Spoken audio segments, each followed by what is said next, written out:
भारत दुनिया की सबसे तेजी से बढ़ती अर्थव्यवस्थाओं में से एक।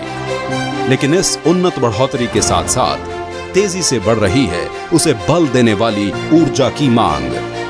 पिछले कई वर्षों में भारत अपनी ऊर्जा जरूरतों के लिए ईंधन के वैकल्पिक स्रोत के रूप में बायोफ्यूल्स के प्रति अपने दृष्टिकोण के साथ बहुत सक्रिय रहा है। इसी दिशा में कंप्रेस्ड बायोगैस पर आधारित sustainable alternative towards affordable transportation सतत योजना को अक्टूबर 2018 में देश में लॉन्च किया गया, जिसमें sewage treatment plant waste, agricultural residue, municipal solid waste, cattle dung, rotten vegetables जैसे वेस्ट से होगा हरित ईंधन का सृजन। इस योजना के अनुसार 2023 तक देश भर में 5000 कंप्रेस्ड बायोगैस संयंत्रों की स्थापना की जाएगी। सतत योजना के अंतर्गत इंडियन ऑयल, बीपीसीएल, एचपीसीएल, गेल और आईजीएल जैसी तेल और गैस कंपनियों ने उद्यमियों से सीबीजी की खरीद के लिए एक्सप्रेशन ऑफ इंटरेस्ट EOI भी लॉन्च किया है।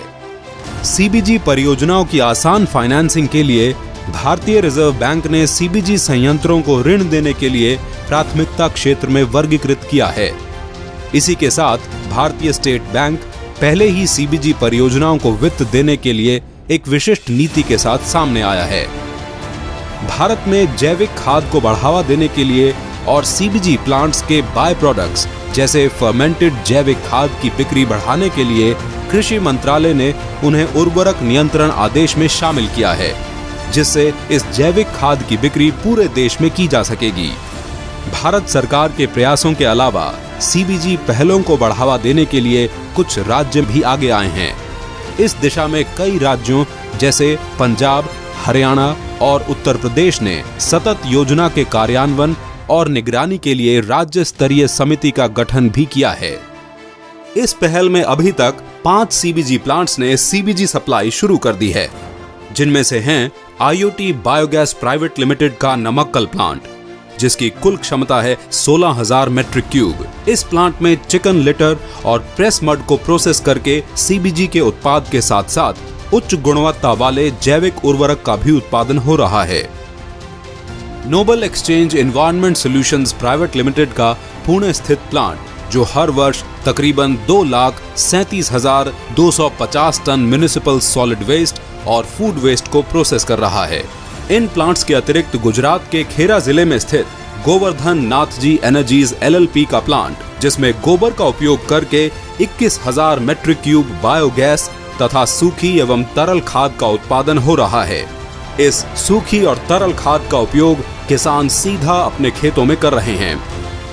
इन प्लांट्स में उत्पादित होने वाली सीबीजी की बिक्री CNG की तरह ही मोटर वाहनों को स्वच्छ ईंधन के एक विकल्प के तौर पर की जा रही है और इसकी बिक्री घरेलू, औद्योगिक और वाणिज्यिक उपभोक्ताओं को भी की जा सकती है।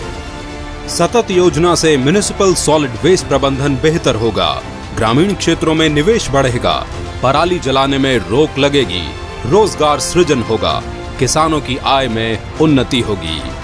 और आज सीबीजी वैल्यू चेन को अधिक प्रगति और गति देने के लिए भारत सरकार के माननीय मंत्री पेट्रोलियम एवं प्राकृतिक गैस और स्टील श्री धर्मेंद्र प्रधान की उपस्थिति में विभिन्न कंपनियों के साथ MOU साइन किए जा रहे हैं।